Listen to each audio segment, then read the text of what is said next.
Bit of feedback there. Good afternoon, everybody.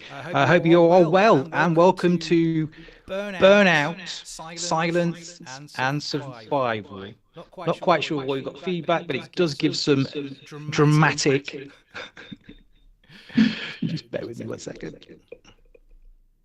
Okay. Yes, welcome everyone. This is a special webinar today discussing the state of mental health in Marcomms. If anyone wasn't stressed, here's another reason for you to feel anxious about what's really happening. Particularly leaders should be feeling anxious about what's really happening in the marketing and communication space. Why do we need this conversation? Well, the PRCA MENA Mental Health Report 2025 said that nearly half of us face exhaustion and anxiety. More than 1 in 3 will have faced depression in the past year. As you know, I'm Scott Armstrong. I'm the founder of Mentl, but I am joined by 4 people who bring a raft of expertise and perspectives to the conversation. We have John Rynehart, who is the Managing Director of Middle East at Kekst CNC, and he's also importantly Chair of the PRCA MENA Mental Health Committee, and he will help us understand what the report is all telling us about the industry. We've got Sinead O'Connor, who is a Senior Director at current Global MENA. She is a mental health first aider, and she is an agency culture champion, and she is super passionate about mental health. We also have Tania, who is the Associate Director at Shandwick, MENA, and President of the MEPRA Youth Board, and she'll be bringing the perspective of younger professionals and, of course, future industry leadership. And we have Posner, who is a Strategic Communications Advisor, Trustee of GamCare, and a voice on leadership, policy, and reputation. Some of what we're going to be discussing today is sensitive, so please recognise that this is for awareness and for us to have a conversation. This is not clinical advice. None of us are clinicians in this call today. And do check yourself. If you do feel that you need support, don't hesitate to reach out. One of the things I always say is, you are not alone, and please reach out to your friends, colleagues, families, or professionals if you do need support. John, I'm going to start with you, if I may. Yeah. The report that you put together, it showed that anxiety and stress were reported in quite an alarming fashion. 43% were some of the top problems, and exhaustion 41%, and depression at 36%. I mean, when we look at figures like that and you put them all together, what does that kind of say about the emotional load that the industry is dealing with? Well, firstly, thank you very much, Scott, for having the industry come together at such an important time, and appreciate the opportunity to talk through the PRCA MENA Mental Health Report, and delighted to be with my colleagues. And thank you to those that have taken their time out this afternoon to join us. Look, I think what that's showing, Scott, is 4 areas that don't just exist in isolation. They do form a cycle. So anxiety and stress create the conditions for exhaustion, and sustained exhaustion can quite easily tip into depression, as we know. So what the report is showing us is that they're not 4 separate problems. It's a system that's under sustained pressure. We know that the demands of the marketing communications industry is very, very significant. But the word that really stands out for me personally is exhaustion. Yeah. Anxiety and stress are acute. They can spike at different points depending on the circumstances.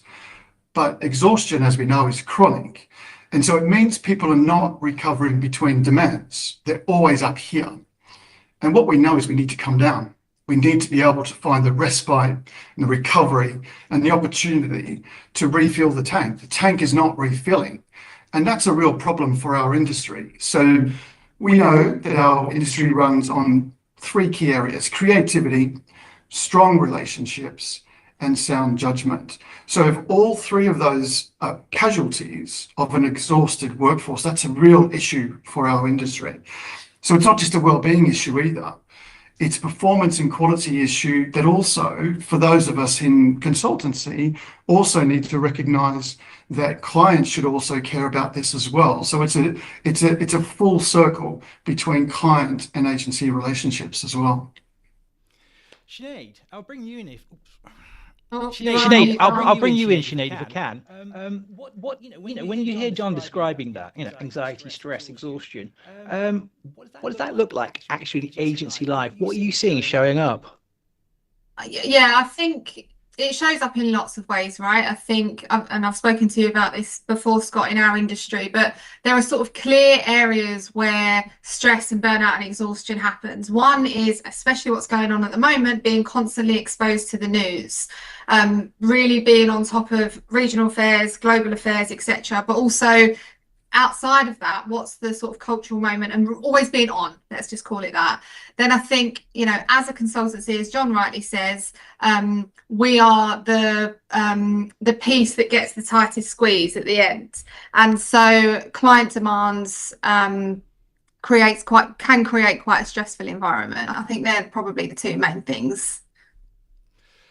Tania, I'll bring you in as well because I wanted to get your. Oh, you're on mute, Scott. I've got too many buttons to press. That's my problem. This is what happens when you leave technology to old people. And also to the guests joining us today, you can actually pose questions via the Q&A box.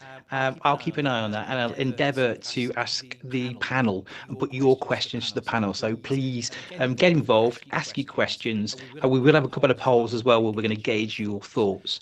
I wanted to bring you in, Tania, because I mean, for the younger generation coming in, it's been accelerating, and then also, of course, we've had the most recent situation. How are young people dealing with this? What are you seeing with them through the MEPRA Youth Board? Hi everyone. Thank you, Scott. I think the younger generation, I talk Gen Z specifically, considering I'm a millennial, the very end, but still a millennial. But I'm seeing from the youth board, even from younger colleagues and everything, I think this younger generation has a lot to teach us all. There is, of course, a lot of adjustment. The news and everything happening around us, the pace and all those things are overwhelming. But the new generation, Gen Z, is very aware of mental health, is very aware of self-care, and certain stats and certain reports show that actually this comes more than before financial security, which if you think about it, the same way you think about your health, your physical health, mental health should also come first before anything else. So there are a lot of questions. There's a lot of guidance needed, especially in situations like these. But I think it's a two-way thing, and we have a lot to learn from younger generations on that front as well. John, I think it's going to be worth. Could you just kind of give us a helicopter view of some more of the findings in the report, and just talk to us about, about that report you've been doing and what you've been seeing year on year, what's been changing out there? Yeah, of course, Scott. So I'll just give a quick overview of some of the sort of key statistics we're seeing coming through in that particular report. So 97% say mental health matters. So that's clear, that's coming through. People recognise that we need to look at mental health within the workplace. And also, interestingly, 85% say the workplace actually shapes mental health as well. So it's indicating that, our work environment impacts our mental health. Long hours, 29%, high workload at 27%, work-related stress all sitting at 45%. These are numbers that clearly aren't acceptable. And we as an industry need to be working together collectively. It's no point just putting together numbers and revealing survey results. The industry needs to continue to recognise that we take a step forward and we start to make steps that actually do make an impact. And that comes through leadership. Critically, it needs to be led from the front. We need to be making decisions which impact work environments, which help to alleviate some of the stresses and strains that we find, and particularly given the current context. We know it's been elevated in the last few months. The demands are so significant. And so whilst these statistics are important, we have to continue to do this work. The industry now needs to take the step forward and take some action. And that's the next phase that I truly believe we're at. I think you were mentioning that, weren't you, Tania? We were saying before we started the conversation that actually the report showed that there was high awareness, but then we've got this kind of gap between awareness and action. What is it you think we should be doing? You obviously with the MEPRA Youth Board. Tell us about some of the things you're actually trying to do to create change. Yes, absolutely. I totally agree. And I think we can't generalize really. There is awareness in different stages, in different parties. And this is why when we are, looking at an industry initiative versus an in-house or an in-agency, that's a bit different. I'm going to talk to you a bit about how I see it from both sides. How I see it from the youth board, where it's more of an industry initiative, and then how I see it internally at Weber Shandwick. I think awareness is very, very important and it's starting to get there. And I think with the youth board specifically, considering we don't only focus on mental health, it's part of the equation. We've turned it actually last year or the previous years, it used to be one of our main pillars. This year we've changed it. It's not one of the three pillars, it's an ongoing conversation. When we kicked after the situation and everything that's happened, and we were constantly having our meetings, we made it very, very clear that the priority remains everyone's well-being, and we're not there to tick boxes. From my perspective, yes, we do have, targets. We do want to make things happen for the younger community as part of our efforts within the youth board. But my main priority remains that the youth board members who have, full-time jobs, who have, commitment and everything, are okay first and foremost. And I did get a lot of support from, MEPRA overall on that front. And that was the first step. And then we've tailored whatever we had to offer, the plans we wanted to bring to life, all those things, based on what people are able to handle in that situation. Because at the end of the day, yes, we want results, but I also don't want people burning out just so that we tick boxes, and then, yeah, we're showing that, we're doing well. So that was one of the things that we've started with. So a lot of the times it doesn't need to be something that I don't know, we put on LinkedIn or a big title that this is what we did to support mental health. Sometimes it's actually the choosing to not to do. That is how you've taken care of someone or send that message. And then once we saw obviously that people were able to support, were able to do things, wanted to do those things, we've started thinking of bringing things to life that get people together from a community perspective. We've had the mental health walk last week as well, which we introduced back in October. Which was a result of a brainstorm from the youth board. So we started those small initiatives, and then we regularly kind of share advice, use it as a platform to give people a chance to speak, to ask their questions, to see how we can support and contribute as and when. So this is overall from a youth board perspective, and that's an ongoing conversation. That's something we share within tips, we share within any initiative we roll out. It's an ongoing conversation as opposed to, a box we want to tick. Versus when I'm in my day-to-day job, unlike, everyone else maybe on this call, I'm a bit in the mid-management as a senior account director. So I do work closely with leadership without being, the one who takes the decisions or activates things. And at the same time, working with younger generations, with associates, executives, managers who are kind of who recently or have less years of experience. And of course, in this situation, it's a bit different than the sport where there's a bit maybe less flexibility, but it's more ongoing conversation. It's more showing that they have a platform to speak. And I think Weber is one of the places that really support that, which is great to see leadership advocating for things like that. And that's what I would encourage everyone to do. Show people that there is a platform to speak. Show people that I'm a mental health first aider myself. There are multiple mental health first aiders. Show people that they can speak, they can discuss. We can kind of, find solutions. John touched on something very important is, clients taking that into consideration as well. And at the end of the day, we're all humans, and don't forget that human side. Yes, we all want results. Yes, we all want to achieve things. We're all passionate about what we're doing, but don't forget the human side of it in the end. And that's my motto. Put the human first, and then everything else will come afterwards. It's too early for a mic drop moment. Thank you. I did want to ask though, Lester. Lester. I just wanted to bring you in because from that leadership perspective and from your experience there, what are these numbers telling us about the way that the industry defines performance? Yeah, well, I think the numbers, paint, as you say, a very stark picture. And the ones that I particularly picked up were the number of people who actually feel fully supported in the workplace when it comes to mental health. So that figure's only around 30%. and 22% of people say there's no communications about mental health at all.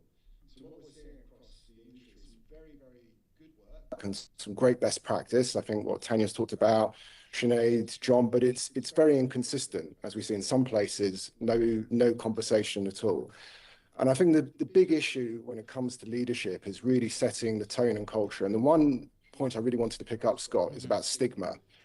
And I think the thing that I've seen the most across my experience, and this is great to hear what Tania's got to say, is when people feel the permission and safe to have a conversation about mental health, that's where you begin to see improvements. Unfortunately, we still got a situation where some people believe it could be even a risk to their career to have a conversation. Until leadership in organizations across the board challenges that stigma, I think we're going to continue to have a serious issue when it comes to mental health. And to jump in there, like it's not even a few people, it's 32% of people worry that if they raise mental health at work, it's going to impact their career. That's, a third, 1 in 3 people. That's a lot of people to, be living with that level of stigma. So I do think that's an important point, Lester. Yeah. Audience, your thoughts as well. I mean, you can get involved in the Q&A. You can tell me why. I've still got some feedback if everyone can hear it. But yeah, get involved. Please tell us, what's affecting you. And actually what we'll do right now is we'll launch our first poll, even if we can. And I want to ask you the question, and hopefully this will come on now. We need a jingle, Scott. We do, yeah. It's poll time. And here we are. So, what is the biggest challenge affecting you right now? What's the biggest workplace pressure affecting mental health, particularly in the marketing and communications? High workload, constant pressure, long hours, work-life boundaries, lack of recognition. Please vote now and let us know what you're affecting, and then we'll have a look at the results. I can see you voting away here now. Long hours is in the always on expectations in the lead. Perhaps that was the bookie's favourite going into this, but we've also got high workload and constant pressure and poor work-life boundaries. So what's really standing out to me there is kind of where we were coming at this conversation already about burnout. And Sinead, I want to bring you again in on this, because I know we were talking about the stigma, but also, that where are you seeing, because these are all the ingredients for burnout and anxiety: long hours, always on expectation, top answer. Second best one, high workload, constant pressure. It's actually not lack of career recognition, reward, or career growth. It's not the money that's the thing that's stressing people out. It's this kind of constant expectation. How are you seeing burnout begin to show up in the office? Yeah, well, luckily not so much in our office, but I've been doing a lot of interviewing recently for new recruits, new roles. And I'm speaking to people in the industry that are in agencies that are saying that they're working on 10 to 12 clients. Like, even if that's a really small retainer and a really small client, like, jumping from 1 to number 10 clients, I just don't think is achievable. And I think a lot of agencies are set up in a way that is just, burnout's bound to happen with that, amount of balls to be juggling. So I think that's one thing. I think certainly recently, client demands are changing, right? Like, we as a PR agency overnight shifted from, we've got the strategy for 2026, we're activating the plan, these are the pillars, these are the messages, these are the activations, to, oh God, everything's changed. Do we pause? Do we continue? What's the sort of crisis, get dust off the crisis playbook, etc. And so I think shifting client demands always, but especially at the moment as things are changing all the time. And then I guess the other way it shows up for some agencies is people not feeling like they've got a voice or not feeling heard.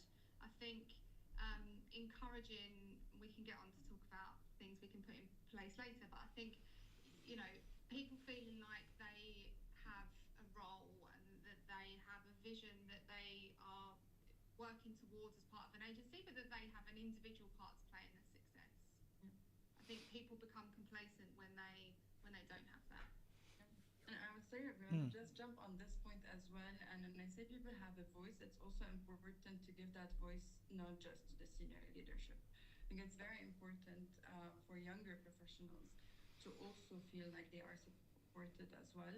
And generally, yes, sometimes, fresh graduates, specifically young professionals, maybe don't have the full picture.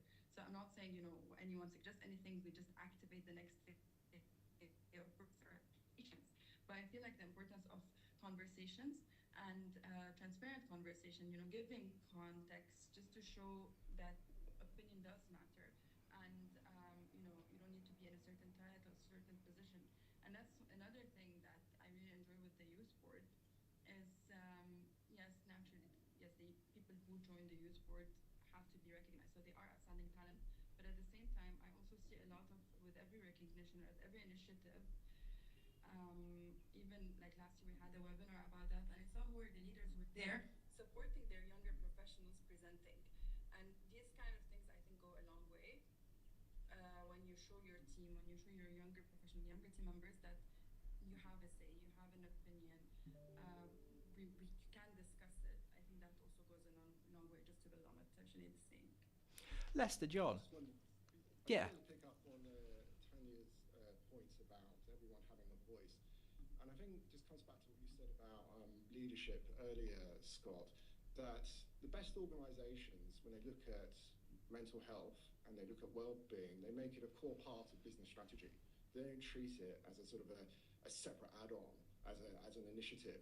And I think when you bring the two things together, you start to then look at the challenges, what's needed, and how does that actually make you a more productive, better engaged, better place to work. So I think it's incumbent on leaders to bring those two things together, not treat it as just a separate initiative. John, can I bring you in on that as well?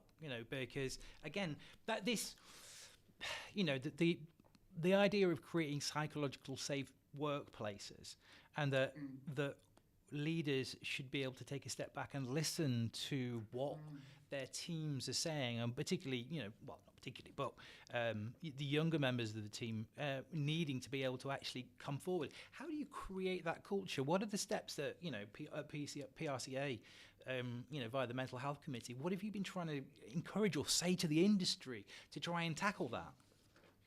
Yeah, well, it's not easy, and the statistics back that up further, and I'll just touch on some of the findings from the last survey. So the report shows that when people do speak to someone at work, they are most likely to speak to a co-worker at 49%, compared with an immediate supervisor or manager at 21%, and even HR at 19%. Yeah. So it sort of shows you where people feel psychological safety at the various levels. And whilst peer support at 49% sounds like a strength, until you actually ask what that means in practice. And it means that, we're offloading to our colleagues. And we don't feel that we can often go to the next layer of management or even take that to HR, because as Lester touched on, it becomes a stigma issue. Or will that impact my next promotion? Or how will I be perceived within the business? So these are really fundamental challenges. But what we do know is that we need to open up the dialogue. We need to continue to do what we're doing today.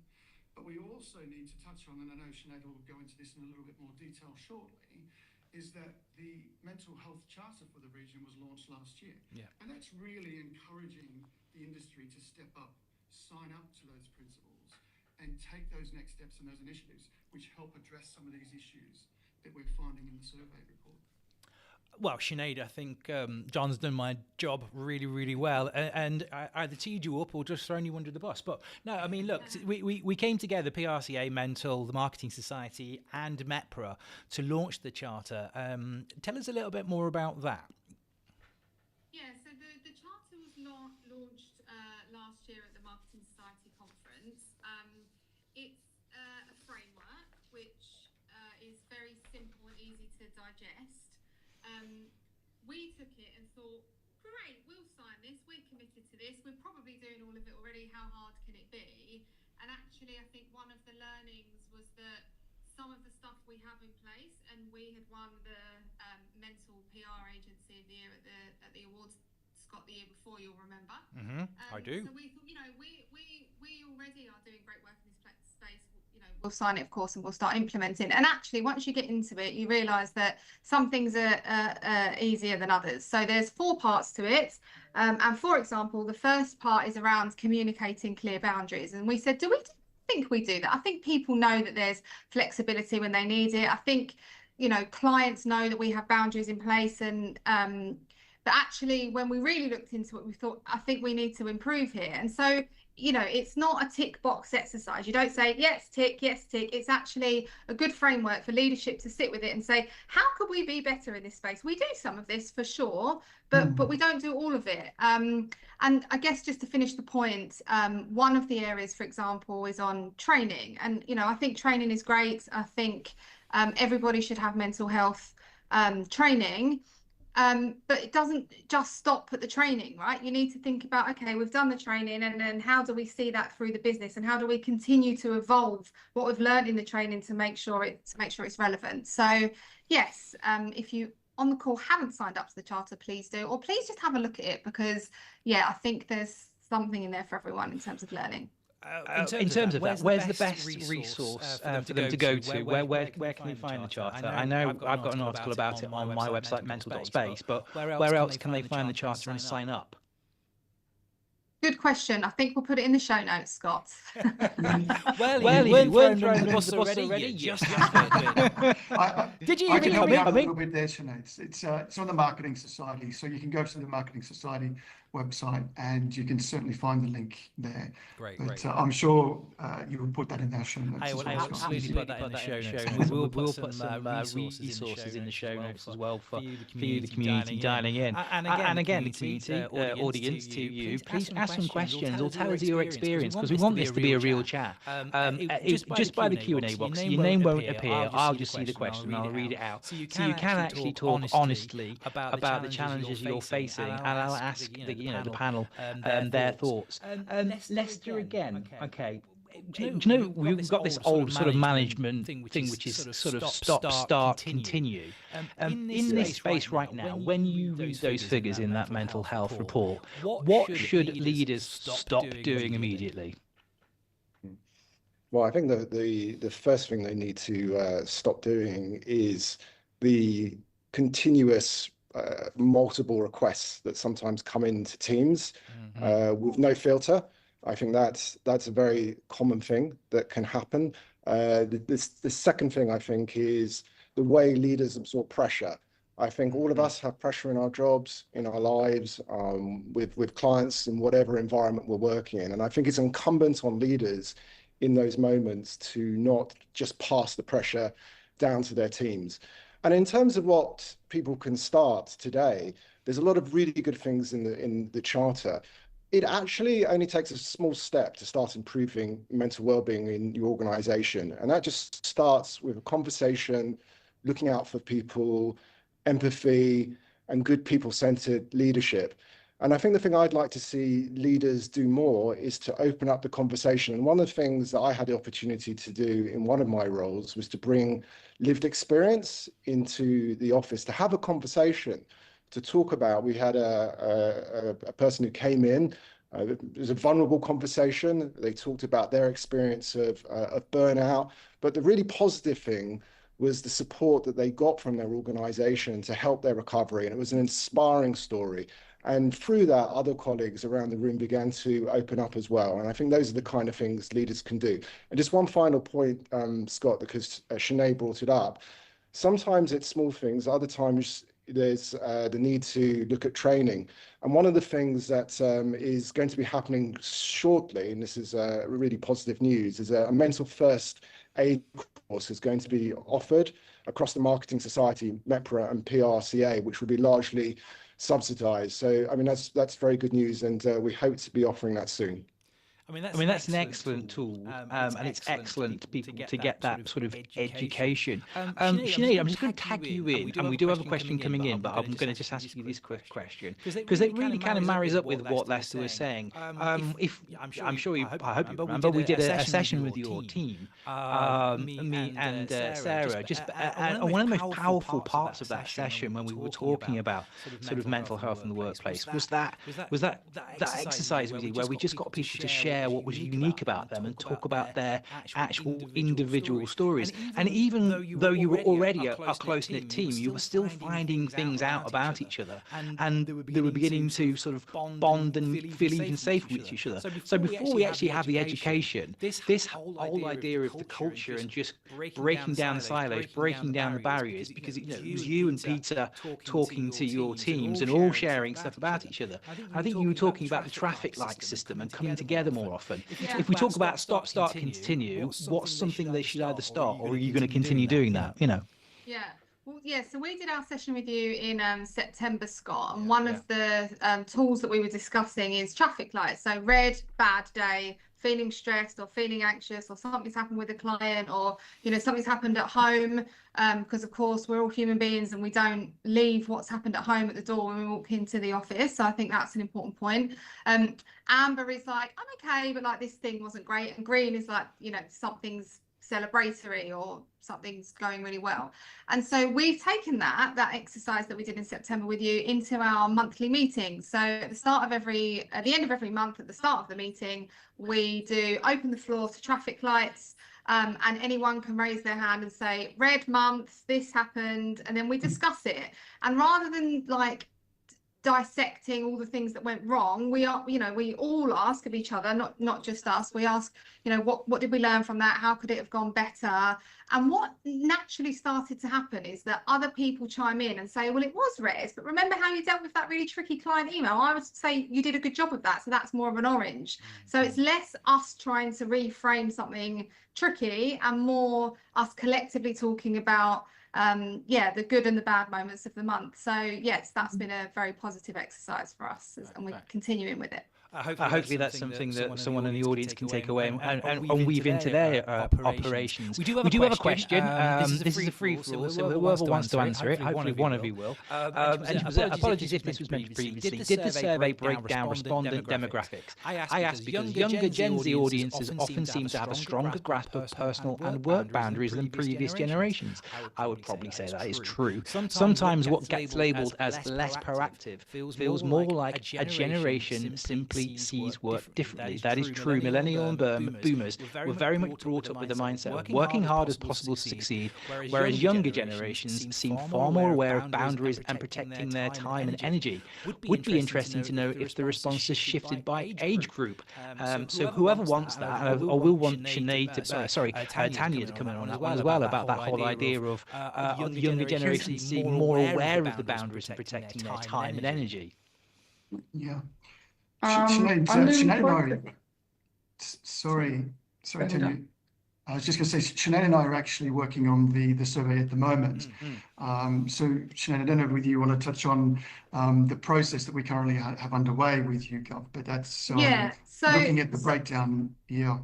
So in answer to the question, the report that just came out, yes, it was heavily skewed towards Gen Z. They had nearly all of the stats were higher. So did you have mental health challenges this year? I think it was 30% versus 39% of Gen Z. But I think Tania can talk about this through the view of the MEPRA Youth Board, but I think for sure, and we look at our agency, and over 60% of our agency are Gen Z, right? And that's intentional, largely because we have a lot of clients that want to be targeting the Gen Z audience, and so who better to ideate and strategize than people that are of that audience themselves. But I think the emotional intelligence and the boundaries, as you rightly say, of younger people, and just they have the vocabulary and they understand themselves a lot more. And I'm from the UK, and the British media loves to paint them as snowflakes, but I think rather than work against it and sigh if they come in a little bit late, or sigh if they say I'm feeling something happened that's toxic, it's lean into that, like have the conversation with them, bring them in and be a part of it rather than work against it. Yeah. Tania, I couldn't agree more.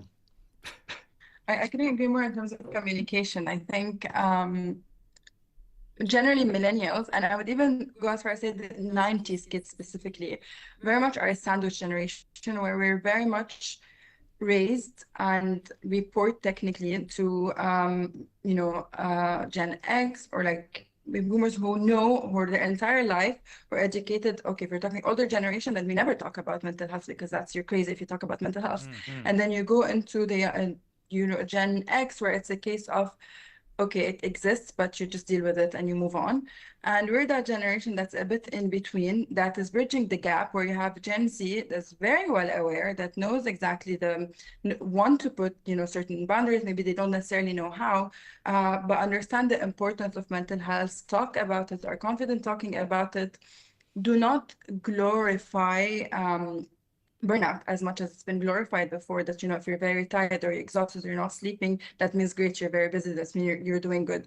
So I think this is where I would say in part the youth board, this is one of the things, groups like the youth board or people like in my level, for example, in the mid-management level, have a role to play, because it's a case of bridging that gap between what Gen Z know and want for themselves, but at the same time, how things work, how things have always worked, how things need to function.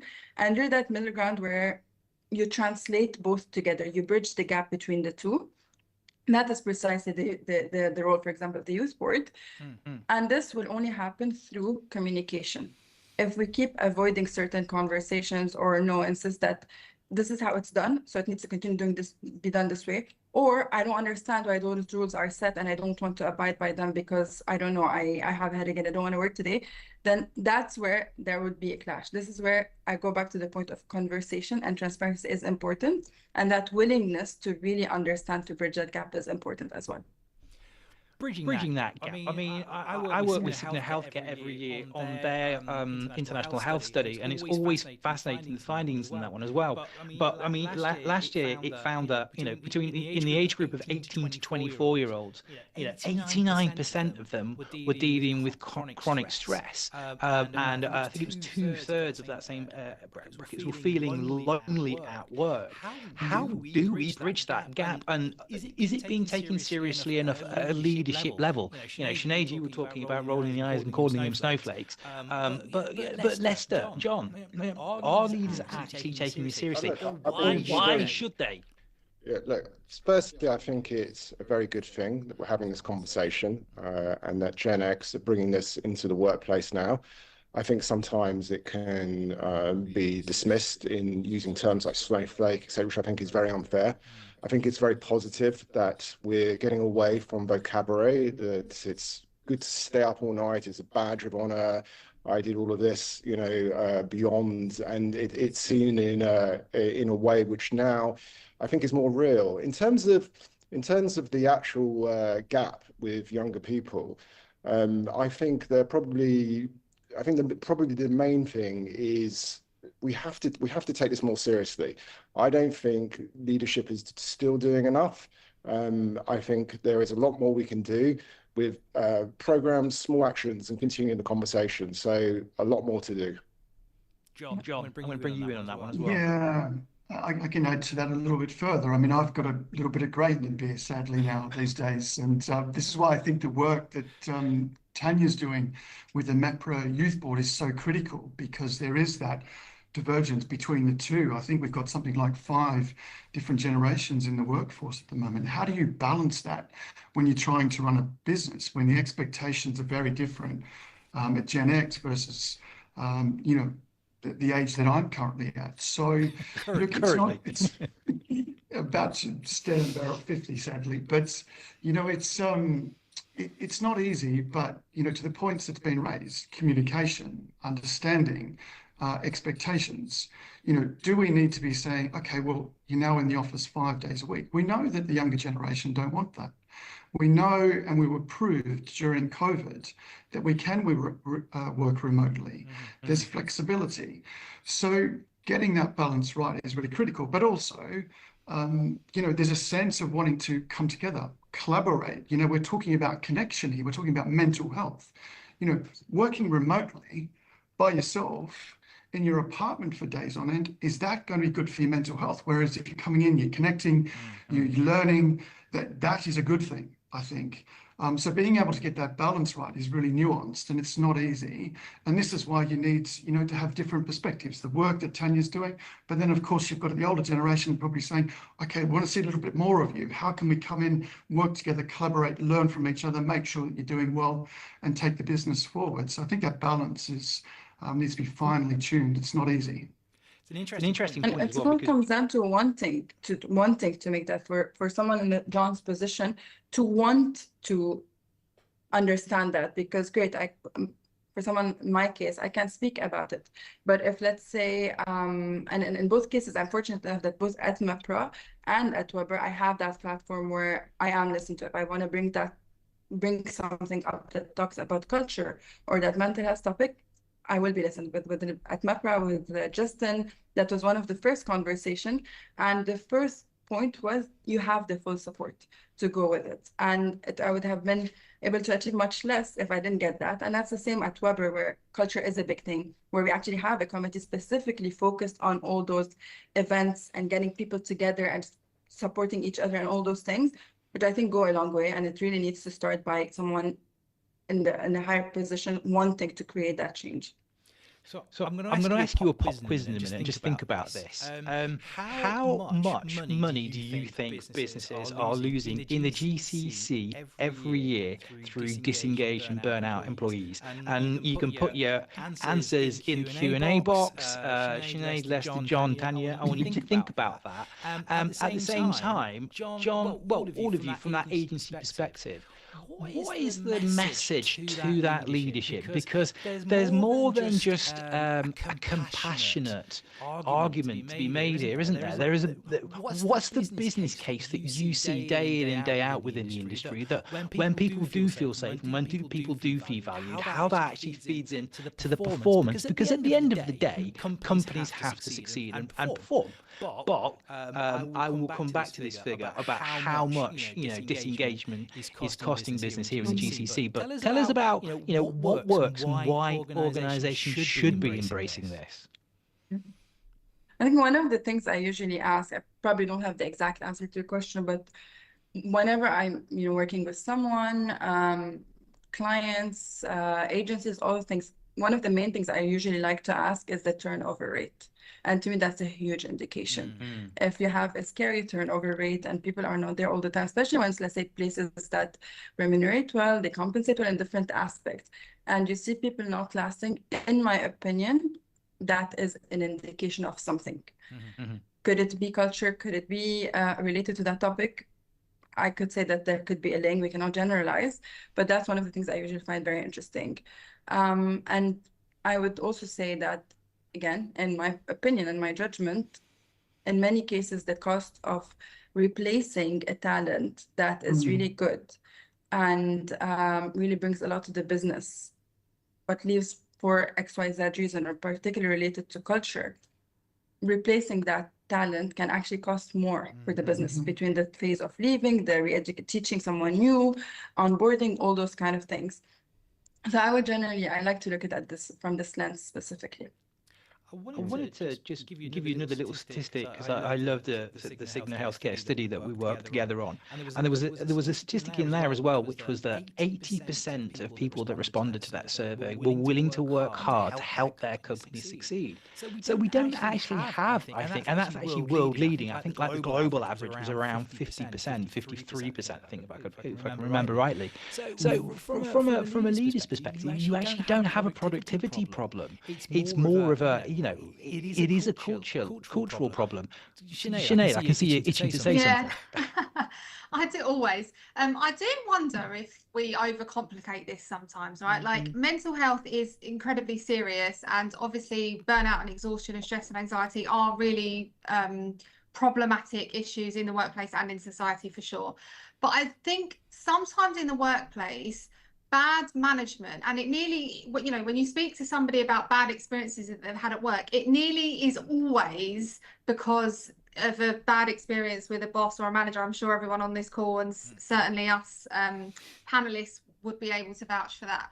So I think sometimes we overcomplicate it. Like, leaders really do need to show up, that we need to create cultures of openness at work. We need honesty, we need transparency, and I think not pretending that you have all of the answers all of the time, right? You know, we're all humans at the end of the day, and I think making sure that there's room and space for conversations that matter, it really shouldn't be that difficult. Why is it that difficult? Lester, I mean, from that leadership perspective, I know we're still transitioning, you know, and as I said, we've got 5 generations, and each generation has a different perspective. But 80%, that's 4 out of 5 people willing to work hard. You know, and particularly when, you know, I spent some time in the, you know, in the marketing profession with what was Hill and Knowlton back in the day. You know, people want to work. Your industry is actually really sort of ambitious, and it's full of people with creativity and energy and passion. Why are we burning people out? What's driving leaders to do this? Yeah, you've come to the real sort of nub of the argument. So, look, why do people get into the profession we're in? It's, you know, it's exciting, high stakes, very energetic. You know, all of us came into this profession for those kind of reasons. I think the issue has been, in my view, that not enough has been done to put guardrails around where you move from working hard, which, you know, everyone does in the profession, to stress, which we all experience, to burnout. And unfortunately, I think not enough has been done to look at how you can take preventive action to stop that transition into something that then leads to less productivity, losing talent, and you know, people leaving the profession. And I think, as Sinead said, some of this is actually quite simple in some ways. You know, it starts with attitude, role modeling, deciding the type of agency or in-house organization that you want and how you want your team to operate. So I think it really is incumbent to leaders, and I encourage everyone to read the charter, get involved. I think there's a movement of change that, Scott, you've done so much to lead on here, and I think collectively we can make the difference. Another mic drop moment there. But John, I wanted to bring you in as well on that kind of, like, from the leader's perspective, and how we change that, because I mean, it's all work out here has always been. I mean, for years, you know, it's an ambitious part of the world. We've got really big projects to work on. There's lots of exciting things happening, as you say, within the profession. Yet at the same time, we're not slowing down. And then right now, we're back into a period of quite, you know, uncertainty in this region right now because of what's been happening this year. How important is that, almost as a business fundamental, that we bring compassion and psychological safe workplaces to actually realize that dream, you know, and how do we get there? What's the path? Well, it's a collective responsibility. I don't think it's just the leaders standing up in front of everybody and saying, right, there's our North Star, we're heading in that direction. You know, it really needs to be alignment on values, ultimately. And how do we, if we're talking about our individual businesses, how do we grow it? How do we ensure that the culture fits everybody's own personal values? And that takes consistent work and effort from everybody. Yes, there is a really fundamental role that the leaders need to have within businesses, within agencies, within departments. But also there needs to be, we've touched on the importance of the different generations. Everybody needs to have responsibility around that. Everybody needs to buy into that, because you can feel it when you're in a business, when the engine's motoring, when we're moving. Yeah, and you can sense that, but you can also sense it when we're down, we're a bit beaten up. And then how do you try and change that to ensure that we're shifting gears again, we're continuing to move forward? And that's a judgment that comes with experience, I think, in many ways. You can use tools where you're building relationships internally. You're getting a sense of people's body language and how they're adjusting to the pressures and the strains, having a quiet conversation. How are you doing? Are you okay? Can I help you? Just these little things really go a long way. And I think that then those little micro moments build up to the bigger picture and help a business go forwards. And that's something that, you know, that we all learn along the way. But if we have that sort of attitude, that we can get there despite the context that we work within. We know that the demands are so significant. We know the last 2 or 3 months, we've all responded to the situation here differently, but it's also recognizing that there's no right way. And then being able to adjust to that for the individuals as well. And that is culture building. That allows you to then build the context of a framework that a business can adjust to the circumstances that it's operating in. Got a few questions coming in from the audience as well, so I'm going to turn to those in a moment. But I did ask you a question, and I did ask you to think about it. So how much do you think businesses are losing in the GCC due to disengagement and burnout? Pick a figure. Take a guess. One of you. Billions. Billions? $500 million. $500 million. Tania? Any higher than 500 million? You're on mute. I would say somewhere in between. And Somewhere John? in between. Yeah, I'm in the billions as well. Well, You're right. Okay, so it's a race between you and Sinead then. We're in the billions. Where do you think in the billions? 7 billion? Yeah. John? Okay, I was going to go with the 2 or 3. 2 or 3 billion. 200 billion. Oh, wow. Okay. Wow. If that wake up leaders, I don't know what will. And anyone good at maths? You want to know what that is? An hourly cost of business in the region? No, I won't do that one. It's not countdown. It's $114 million per hour. And actually, the cost has gone up year on year. The UE last year it was basically 43 billion. It was costing us a year, and then 2026, or it's the 2025 year that's captured in this report, nearly $50 billion, and it's the same position across the region. Right, audience questions. Let's put a few of the thoughts of the audience to you as well. So one question here: what can global companies in the Middle East do to lead by example? Why do you see multinational corporations struggling with mental health of their workforce when it contradicts their revenue and profitability mindset? And it is an interesting one because we do have global organisations here, and they have these global values, but it still sometimes seems that doesn't trickle down into the region as much as it should.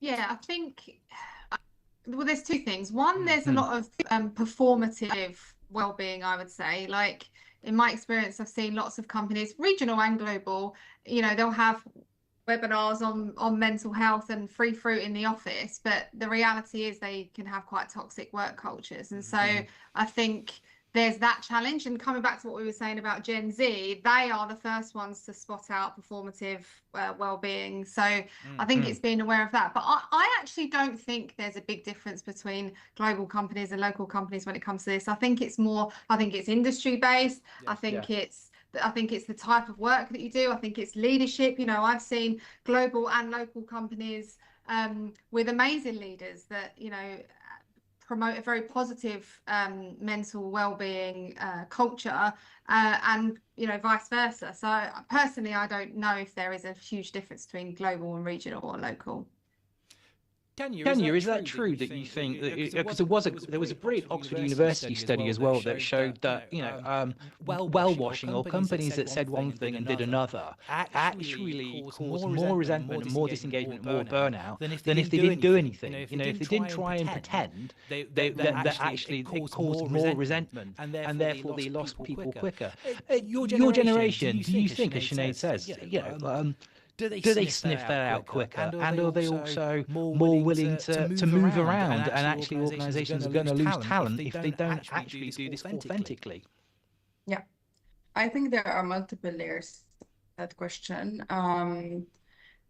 A lot of it depends, and I think the tricky part is how different things are. From looking at it from an agency perspective, and from someone who works with both local and global agencies, I think a big part, I do spot a bit of a difference, but I also see a big part of how things are is a lot of those companies, especially when they work externally, are reactive. So when, let's say, you have a company like Weber, where there is clear boundaries or clear expectations on certain ways of working and everything, then the third party reacts to that, regardless of whether they're local or global. And that's something that, when you're setting kind of those guidelines from the beginning.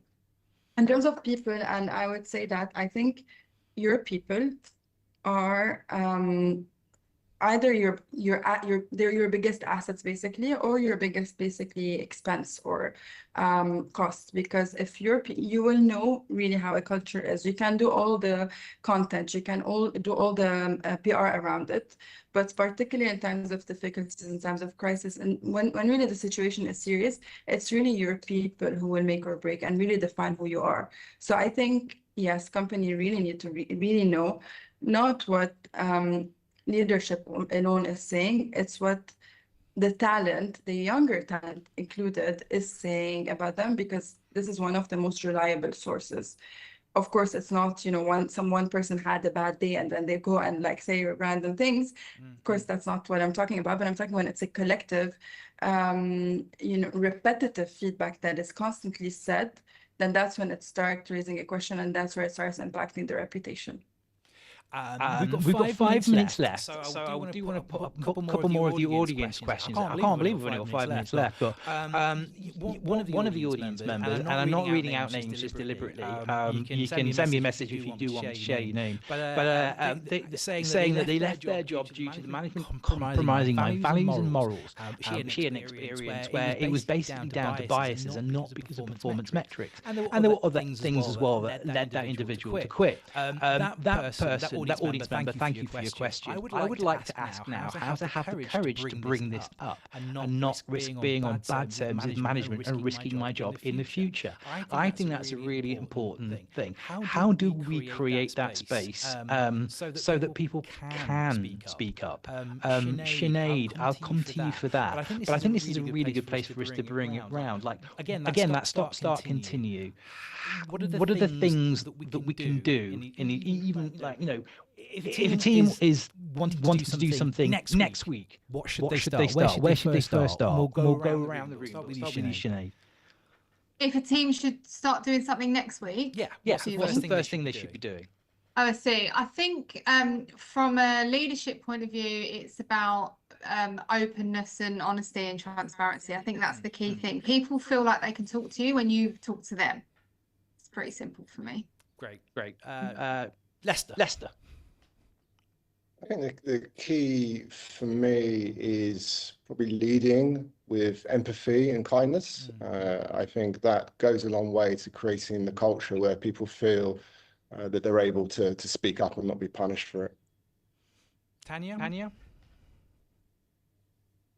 It's leading by example. It's in the tough situations when things go wrong specifically, it's of course all great to be supportive and happy and bubbly when things are going well. But I think it's when things go wrong that create a platform where people are not terrified to say that they did something wrong or to suggest something. Instead, they are actually educated about it or listened to, and there's a solution put in place. Yes, there are consequences, but at the same time, it's a place where you're showing that we're working towards it together, as opposed to you're on your own when something goes wrong.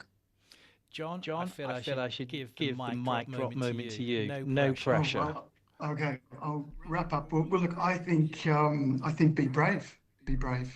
It requires a little bit of that authenticity and braveness around approach. And, the question was around values and, may have worked against that individuals.